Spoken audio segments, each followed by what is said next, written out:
शिवरायांची कीर्ती सांगे आईच माझा गुरु अर्थात राजमाता महासाहेब जिजाऊ. नमस्कार, मी प्राध्यापक ज्ञानेश्वर घुगे आणि तुम्ही पाहत आहात घुगे सर हे युट्यूब चॅनल. राज्याचं राजकारण असो की देशाचं राजकारण असो, एखाद्याला मोठं व्हायचं असेल तर मग काय, तर महापुरुषाचा अवमान, बेतल वक्तव्य आणि दुसऱ्या दिवशीच माफी, सध्या हा अजेंडा एका विशिष्ट गटाने एका विशिष्ट पक्षानं राबविलाय, त्यांच्या टोळीनं राबविलाय. आणि ही सध्या टोळी सक्रिय नेमकी कशी झाली आणि महापुरुषांचा अवमान या घटना कधीपासून घडायला लागल्या, तर या 4 वर्षामध्ये ही प्रकरण सातत्यानं घडत आहात. बागेश्वर बाबा काल परवा एका कार्यक्रमासाठी नागपूरला आले आणि आल्याच्या नंतर प्रवचन देता देता कधी इतिहासात घुसले हे आम्हालाही कळालं नाही. बोलताना बोलून गेले, शिवाजी महाराज युद्धाने थकले होते आणि त्यांनी आपली राज्य समर्थाच्या चरणी अर्पण केले.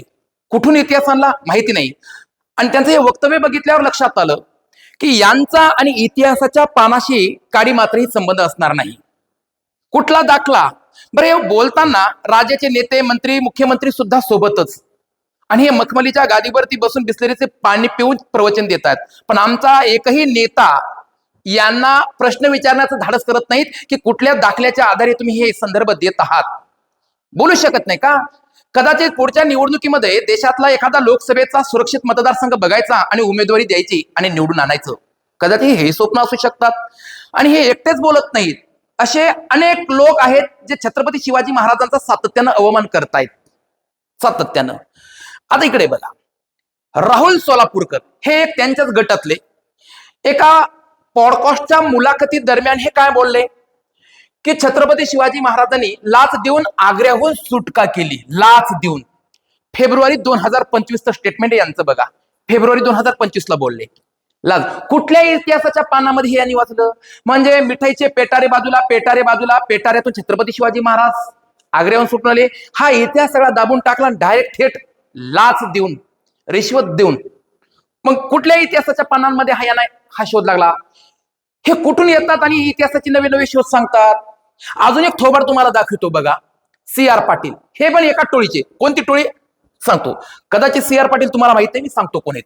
हे कोण आहेत तर हे आहेत भारतीय जनता पार्टी नावाच्या एका पक्षाचे केंद्रीय मंत्री, साधे सुधे नाहीत, केंद्रीय मंत्री जलशक्ती मंत्रालय यांच्याकडं 4च महिन्यापूर्वी जानेवारी 2026 ला CR पाटील, हा नाव आपल्याकडच मराठी, परंतु सध्या ते गुजरातमध्ये वास्तव्याला आहेत. आणि गुजरातमध्ये वास्तव्याला म्हटल्याच्या नंतर गुजराती लोकांना खुश करण्यासाठी आणि एखादी सुरक्षित मंत्रालयाची खुर्ची स्वतःच्या पदरात पाडून घेण्यासाठी गुजरात्यांना खुश करावं लागतं. कारण गुजराती लोकांना खुश केल्याशिवाय राजकारणात ती पोळी भाजत नाही हे सर्वांनाच कळालं. मग CR पाटील मूळचे जळगाव जिल्ह्यातले, वास्तव्य गुजरातला, महापालिकेच्या निवडणुकीच्या प्रचाराच्या दरम्यान काय म्हणले? फार दिवस नाही, जानेवारी 2026. मला हे सांगायला आनंद होतोय की छत्रपती शिवाजी महाराज हे पाटीदार होते. डायरेक्ट गुजरातीच करून टाकले. अहो, चाटली बी पाहिजेत, पण एवढी नाही ना की तुम्ही आपली अस्मिताच त्या ठिकाणी मारून टाकताय. लाज वाटायला पाहिजेत. मराठी माणसांचा अपमान करताना मराठी नाव लावून स्वतः तुम्ही कशासाठी? तर तुम्हाला केंद्रामध्ये मंत्रिपद आहे म्हणून. एवढे नाही आणि एवढं लाचार व्हायचं नाही. आणि सर्वात महत्वाची गोष्ट, हे लोक बाहेरचे, बोलणारे लोक बाहेरचे, पण याच्यात तोंडून बोलून घेणारे, कोणावर बोलायचं, कसं बोलायचं, किती बोलायचं याची स्क्रिप्ट लिहून देणारे म्हणजे भामटे आपल्याच राजकारणातले हे भामटे. स्क्रिप्ट लिहून देणार आणि ती वाचून दाखविणार. दुसऱ्या दिवशी काय करायचं? दिलगिरी व्यक्त करायची. अजून एक चोट्ट दाखवतो तुम्हाला. हे बघा, सुधांशू त्रिवेदी हे कोण? अगोदर ओळख देतो याची. हे पण बघा एकाच टोळीच्या, हे बघा याच पक्षाचे कोण? राष्ट्रीय प्रवक्ते. साधे नाहीत बाबा हे प्रवक्ते. आता प्रवक्ते म्हणजे तुम्हाला काही बोलण्याचा अधिकार दिलाय का पक्षानं? काय म्हणले हे? बरं, बोलले तर बोलले. हे काय बोलले? नोव्हेंबर 2022 मध्ये छत्रपती शिवाजी महाराज ने भी मांगी थी औरंगजेब से माफी. छत्रपती शिवाजी महाराजांनी औरंगजेब बादशाहकडे माफी मागितली. कोण म्हणाला? हा भामटा म्हणाला, सुधांशू त्रिवेदी. याचा इतिहासाच्या पानाशी याचाही कुठलाच संबंध नाही. मग हे असे ज्या राजकारणात जोपर्यंत हे भिकारचोट लोक राहतील ना, तोपर्यंत इतिहासाची हे काय करणार? सगळी मोडतोड करणार. औरंगजेब बादशाह सोबत, त्या औरंग्यासोबत ज्याला दिल्लीतून दखनेत येण्यास भाग पाडलं आणि याच दखनच्या मातीमध्ये, याच महाराष्ट्राच्या मातीमध्ये घुटण्यावरती आणलं. कदाचित याला माहिती नसतं, छत्रपती संभाजीनगरच्या त्या खुलताबादला जा, तिथं तुम्हाला समाधी दिसल. त्या समाधीला कान लावून बघा, ऐका, आजही त्या समाधीतून, त्या कबरीतून, त्या कबरीमधून आजही आवाज येतो, भागो मराठी आगे. हा थांबता इतिहासाची मोडतोड करून माफी मागितली. हाय का मग? बर, मग याच्या पाठीमाग आहे कोण? आणि याचं मग पद का काढून घेतलं जात नाही? यांचं पद का काढून घेतलं जात नाही? का यांचा मंत्रिपदाचा राजीनामा घेतला नाही बोलताना? एवढं लाचार माणसं नसलं नाही पाहिजे. अजून एक चेहरा बघा, यांना तो ओळखला असेल. यांना तर म्हणे बेताल वक्तव्य करण्यासाठीच की काय यांना यंदा सर्वोच्च सन्मान मिळाला, पद्मश्री पुरस्काराने सन्मानित केलं. बोला, हे ओळखले असतील. एकेकाळी आपल्याच राज्याचे राज्यपाल राहिले.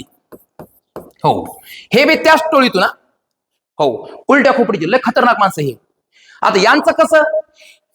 यांचं म्हणजे यांचे अर्धे लाकडं नदीकडे गेलेत, गंगेच्या घाटावरती पोहोचलेत, पण वक्तव्य करण्यात माहीर. हे काय म्हणले होते? छत्रपती संभाजीनगरला हे कार्यक्रमाला आले फेब्रुवारी 2022ला, आणि आल्यावर हे सांगतात काय, जसं चाणक्याशिवाय चंद्रगुप्ताला कोणी ओळखत नाही, तसं समर्थांशिवाय शिवाजींना कोण विचारतं. हे मग विचार करण्यासारखी गोष्ट. यांना पाठीमागं का घातलं? फक्त देखावा म्हणून राज्यपाल पदावरून यांना काढून दिलं, म्हणजे राजीनामा देण्यास भाग पाडलं. पण पुढे तुम्ही काय केलं? पद्मश्री सारख्या पुरस्काराने सन्मानित केलं, म्हणजे आमचा अवमान केला, आमच्या महाराष्ट्राच्या अस्मितेचा अवमान केला. छत्रपती शिवाजी महाराजांबरोबर यांनी महात्मा फुले, माता सावित्रीबाई फुलेंचा देखील अवमान केला. त्या व्यक्तीला तुम्ही पद्मश्री पुरस्काराने सन्मानित करता. हाच का मग तुम्हाला छत्रपती शिवाजी महाराजांचा आशीर्वाद? हेच का तुमचं कल्याणकारी रयतेचं राज्य? आणि तुम्ही सांगता छत्रपती शिवाजी महाराजांची अस्मिता ही आमची अस्मिता आहे. मग हे वक्तव्य करणारे हे कोण्या टोळीतले आहेत? यांच्या पाठीमागं कुणाचा नेमका आशीर्वाद आहे?